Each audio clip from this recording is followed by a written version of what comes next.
this doctor friend of ours, Dr. Lucatoro, his son was on dialysis until he had exhausted his time limit. He could only be on a dialysis machine for so long, and he couldn't be on any longer.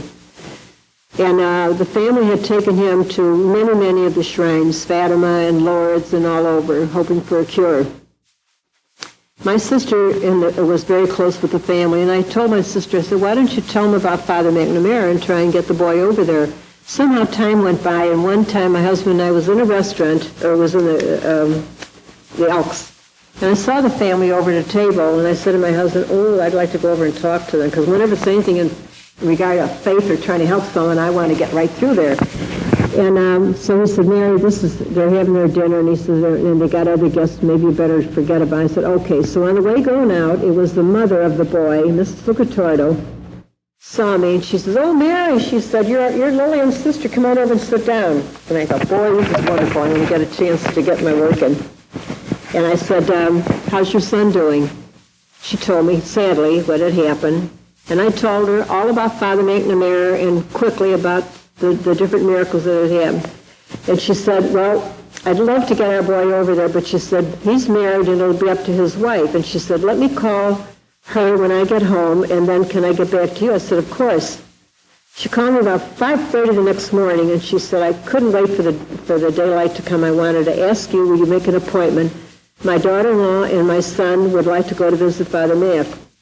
So I made the appointment and met them, took them to Father Mac, and Father McNamara, when Father didn't come down right away while we were there, and the boys sat around, and he was kind of a little bit jittery and nervous. And when Father came down the stairs, the boy smiled up at him, and he said he immediately felt a warmth as soon as he saw this priest.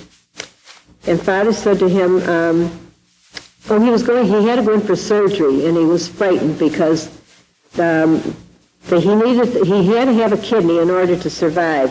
His father had cancer, and the mother had cancer, and the father had only one kidney, so the father couldn't donate that one kidney, and the mother, being cancerous, wasn't a candidate, and they had to have a family member in order to donate the kidney.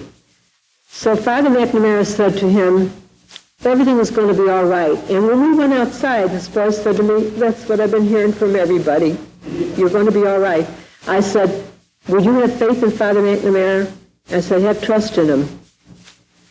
The next day I got a phone call from the boy's mother, and she said, Mary, the hospital, I've just come from the hospital. They called me this morning and asked me to come in for a recheck on my test, and I can give my kidney to my son. Now that was a miracle right there. So she said, would you make an appointment for me to visit Father McNamara? I said, of course. So I did. Took the mother and the mother and the boy and his wife, and an aunt came over. And when the boy was in the room, Father said to him, well, son, he said everything was going to be all right, and they were going for the surgery. And I spoke up because I knew Father Mac had bilocation, and I said to him, why don't you ask Father McNamara to be there and hold the surgeon's knife so that everything will go along? And he said, Father, can I do that? He said, you just heard her. And then he said, oh, no, I can't do that, because he said, my poor mother, who's going to give her kidney, will be in the other surgical room having surgery. And he said, no. He said, Father, maybe you better go to my mother. I said, ask him again. He can be in both places. And Father McNamara told him. He said, yes. He said, I'll divide myself. He made a joke out of it, like, Father, here, clowning. He was just like you clowning, not quite as badly as you, though. And he said, I'll cut myself in half. And he was.